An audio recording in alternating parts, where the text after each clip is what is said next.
let's talk about the culture war.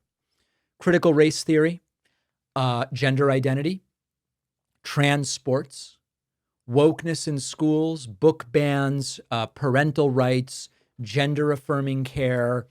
I'm trying to think what else I'm forgetting. Cancel culture, pronouns, the deep state, that sort of thing. The air is just filled with this crap. And brick by brick, argument by argument, this is not an organic social disagreement. This is a contrived culture war that the MAGA right has built.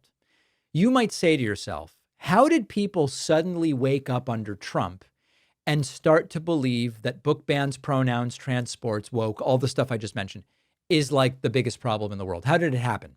And the answer is it didn't happen organically. This is a strategy. It's a weapon. It's a deliberate weapon. It's a cynical weapon. And I hate to admit it, it's a very effective weapon. They want us divided.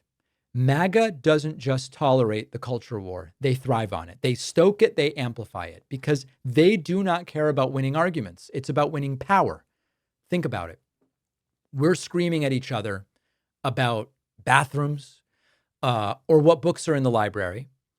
But what aren't we talking about when we're doing that? You know where I'm going. Economic policy, healthcare, climate change, the daily struggles that actually affect us. And we ignore the fact that there is a group of powerful corporate executives and wealthy people and so on that are gleefully laughing all the way to the bank as we are distracted by the culture war. Now, this doesn't mean that if we do nothing about the culture war, that there aren't real problems. Of course, there are. If we allow them to fight the culture war with no opposition, they will do horrible social stuff. So it's not that we should just ignore it, but it becomes this shiny object or like a very loud noise, and it's designed to keep our eye off the ball. This is an old playbook. There's a long, ugly history in the United States of the weaponization of culture wars. You go to the 1850s, before the Civil War. It wasn't just about slavery. It was about states' rights, yes, but underneath that, there was a sort of socio-cultural battle of values. What is America? And politicians then, as they do now, use those divisions to solidify their bases and to inflame people and to prevent compromise. We look at the 1920s, prohibition, evolution versus creationism in the Scopes monkey trial. Look that one up if it sounds interesting. We look at urban versus rural, modern versus traditional. These were not just intellectual debates. They were really battles for the direction of the country, exploited by politicians to rally their tribes. We got to the Cold War. American values were up against the godlessness of communism, right? That was the way it was framed. We should be suspicious. We should be divided. And then we just talked about the Southern strategy after civil rights. Not only about race, it was profoundly about race, but not only about race, but let's package racial resentment into cultural grievances. What about traditional values? What about law and order, which often means just controlling parts of the population? What about these federal mandates that are going to come in and challenge the way we want to do things in our small town? And MAGA is playing the game right now. You look at critical race theory. Most people had no idea what it was. It was like a niche academic concept, but it got everywhere. It's the boogeyman. It's dividing our kids. It's making white kids feel guilty about being white. You then put that in the hands of political actors, and they make it a label. Any discussion that goes in a direction they don't like, you want to bring up any systemic issue we want to deal with, they go, that is critical race theory. And it became a tool to shut down conversations. It became a tool to ban books or rewrite school curricula, really just for control. We look at gender identity, the trans community, a small, tiny percentage of the population, just trying to live their lives. They have been turned into the latest cultural battlefield. What about the bathrooms? What about sports?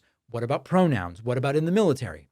And they create this manufactured panic that hits a lot of people viscerally, but it feeds primarily on misunderstanding. Why? Because it's an easy target. Makes it really easy for politicians to signal to their base, I'm fighting for your values. You don't want these men and women's sports, do you? I'm with your kids. And you can draw sharp lines with it, and you polarize, and it really works. So here's the way the playbook works. You identify a perceived threat to traditional values. If it's new, that's great. You exaggerate the threat to a point where it doesn't make any sense, but it starts to really make people afraid. You demonize the other by saying, look at this other group that doesn't agree with us about the threat. And then you use that to galvanize the base and distract from everything else. Corporate taxes got slashed. Well, what about a litter box in a bathroom, right? We've got the ability to pay for everybody to have healthcare, but we don't. What about drag queen story hour or whatever? So honest disagreements would be like, you think the top tax rate should be 50%. She thinks the top tax rate should be 40%. He wants a 25% flat tax. That's like a real, honest discussion, at least potentially. These are coordinated campaigns to sow division so that we keep yelling at each other.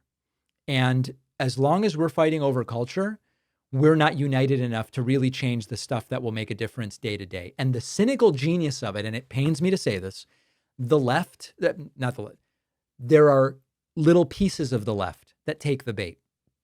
They will jump in and they will defend the most extreme interpretations, the most obscure academic concepts, the most niche cultural expressions, and they will try to explain it or to use nuance or educate. And sometimes these are ideas mainstream America isn't ready for or doesn't care about or doesn't want to hear about.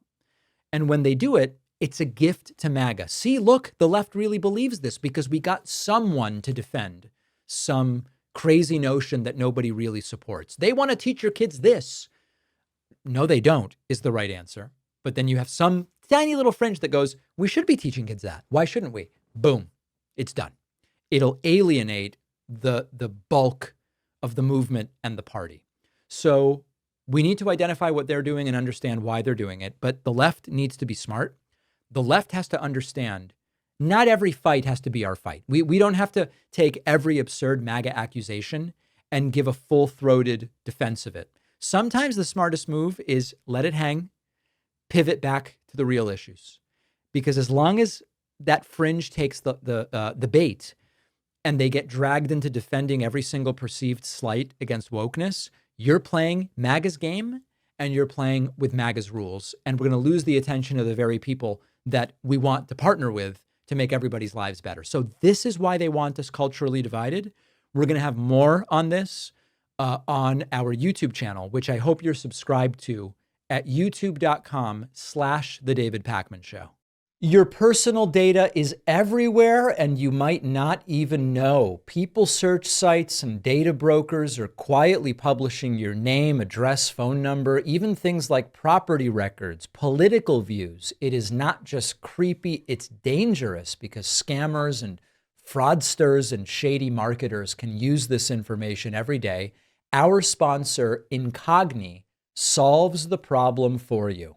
Incogni contacts the data broker sites on your behalf and forces them to delete your data. The data brokers are legally obligated to comply, and Incogni handles the entire process for you. Incogni is now taking this even further with their custom removals feature included in the unlimited plan. They've got their 250 plus sites where removal is automated, but if you find your information anywhere else, you can custom submit that and they will have it removed manually. This is serious protection.